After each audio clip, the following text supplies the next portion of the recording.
Well, you're going to love our next interview. Of all the people that we managed to track down in the Hajj is a Hollywood movie actor, OMAR Regan, now a Muslim. Thanks so much for joining us. You've acted in the movie Rush Hour 2 as a double for Chris Tucker. Tell me about how you went from Hollywood to Hajj. That's an amazing journey in itself. Yeah, when you put it like that, it kind of, I don't know. It's the first thing that comes to my mind, like, wow, how did I get here? I can say I'm grateful. I know my mother, she converted to Islam when I was young, but I grew up making a lot of mistakes. We won't get into that. Yeah, please don't tell nobody. Don't tell nobody. But then I started working, and I was always raised to be a good person. And then I joined up with this group called the Canadian Dawah Association, which I ended up being the program developer for it. And we started doing little functions like Stop the Violence and things in Canada and things in the U.S. And then they said, hey, we're sending you to Hajj. And I was like, what? And I didn't feel like I was ready, so I started trying to study, and I came last year. All right, now, as I mentioned, you've doubled for Chris Tucker. You know what I'm going to ask you? I got to ask you, what would Chris Tucker say if he was on Hajj? He'd probably say something like, hey man, it's a lot of people and they pushing me.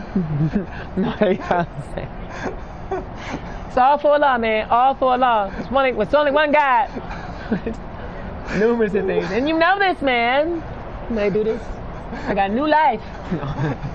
How do Hollywood? You're still working in Hollywood, so yeah. It's quite an interesting balancing act. Do Hollywood and Hajj really go together? You can maintain those two roles. Hollywood and Hajj.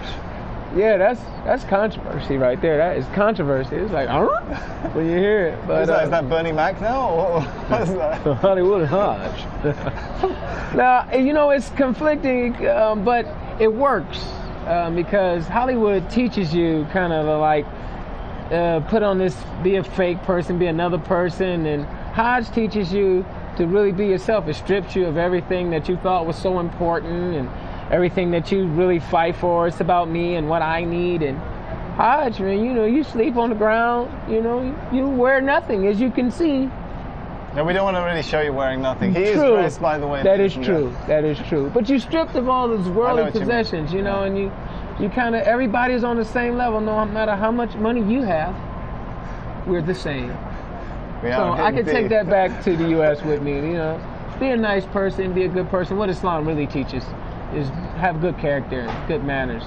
Tell me, Omar, does it hurt your Hollywood profile, your Hollywood career, that you have such a high profile as a Muslim? As you mentioned, you're in Hajj, you're talking to us on TV, you're part of the Canadian Dawah Association. I don't know. That's a good question.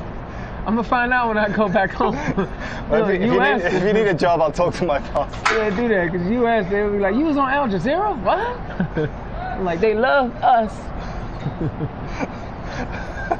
It's been good talking to you, Omar Regan. It's been good talking to you too. I'm going to let you get back to the other rush hour. This is more like rush hour 10. It took us about 3 hours and 15 minutes to get you out here. I don't want to even think about how long it's going to take to get you back. Yeah, what is the opposite of rush hour? Slow motion over here, boy. You can't go nowhere.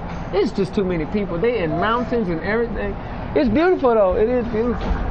Omar Regan, you have yourself a beautiful Hajj and a safe trip home. All right, nice talking to you. Man. Thank you. We'll be continuing the coverage from the heart of the Hajj in the days to come, but for now I'm going to hand you back to Imran in the studio.